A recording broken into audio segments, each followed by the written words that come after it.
So, my favorite time is new blanket time. I bought new blankets prior to Christmas. I'm a little bit of a blanketaholic. So I tend to buy blankets anytime I see them on sale, and I buy one for every one of my horses, and he's an exception because he's large, so he has to get his blanket from a different manufacturer, but it's okay. So he has one that's different from everybody else, but it's still my favorite time. So I always make sure that they're clean under their blankets.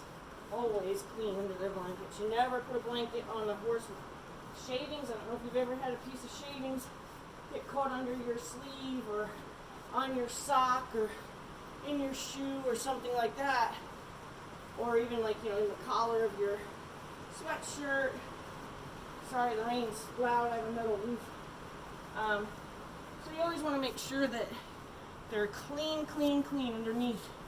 Because if you've got a piece of shavings caught in your shirt or something, you can just take your shirt off or, fluff it out or whatever and take care of that. They can't. They rely on maybe being able to roll enough that it slides out. So when opening a new blanket, this blanket was actually really well done, because the other ones you had to open. Leave it. I'm not ready with it. So, just wait, bud. So this blanket was actually really good because it contained these for you. The other ones had them inside the blanket, which then means it's something you have to find. Don't let them fall into your stalls or onto your floors for any of your animals to get a hold of. You want to make sure that you always get those. Those are silicone little beady things, okay, to keep your blanket from molding before you buy it or before you ever use it. But I would imagine it wouldn't be a healthy thing to give your horse. Now, this blanket is actually buckled in the front already, which is great for me because I always put them over their neck or over their head. I don't actually. Teddy, just wait, bud. He's getting excited because he knows what's next, so he wants to put his head in.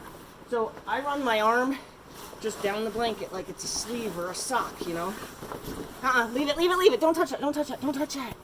Okay, right up until you get to the tail flap. Then I take the tail flap and I tuck it under the wither piece and make this just a big bunch. Teddy, you're in the camera, hon. Okay, like a big bunch. And then I hold it up like this, making sure I still have a hold of the tail flap, and then they're all trained to put their heads through. Oh boy.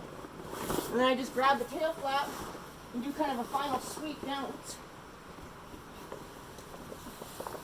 Oops, sorry, bud. Do a final sweep down their back. Ooh, uh-oh. 90's big, bud. You might have to... What's okay, we've got a blanket that might be a little too big for you. That's alright. Okay. So, the other thing I always do is I always do my adjustments in the front the tightest they can go. So all these buckles will be the tightest they can go. Okay. They have gussets. I never buy a blanket that doesn't have gussets. So since they have gussets, they have the chest and leg freedom. I always do these as tight as they'll go. Leave it.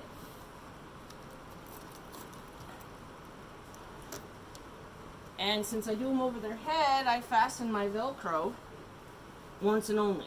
I don't undo it all the time.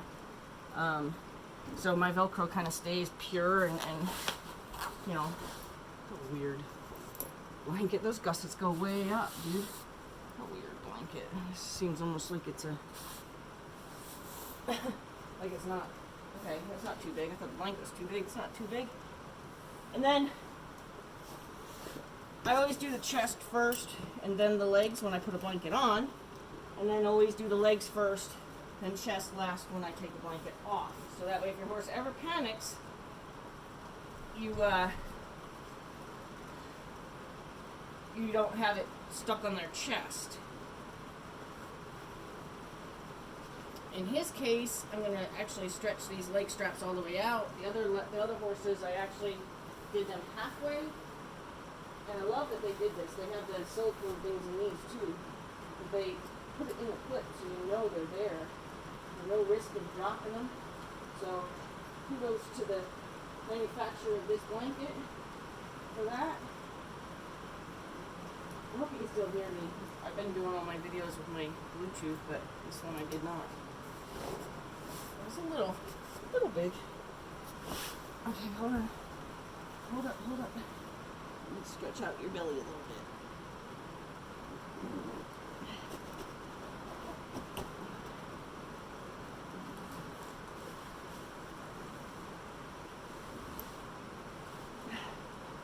I'm not in the camera. That's a big blanket, honey.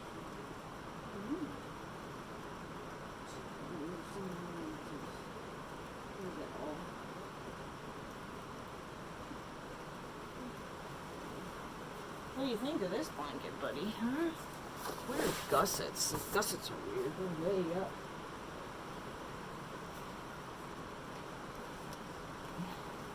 What do you think? Can you put your head down? Is that too tight still? You always want to do your belly straps based on their head being able to go down. Because if their belly straps are snug, when their head is up, they're going to really get tight when they put their head down. So he's demonstrating how they pull when they put their head down. Either do this one a little bit looser or that one a little more. I always try to have the tighter one if you have one that's a little bit tighter for any reason. You know, if they're not even, always do the tighter one on top so it kind of holds the other one up. Alright, we're done. So Teddy says we're done.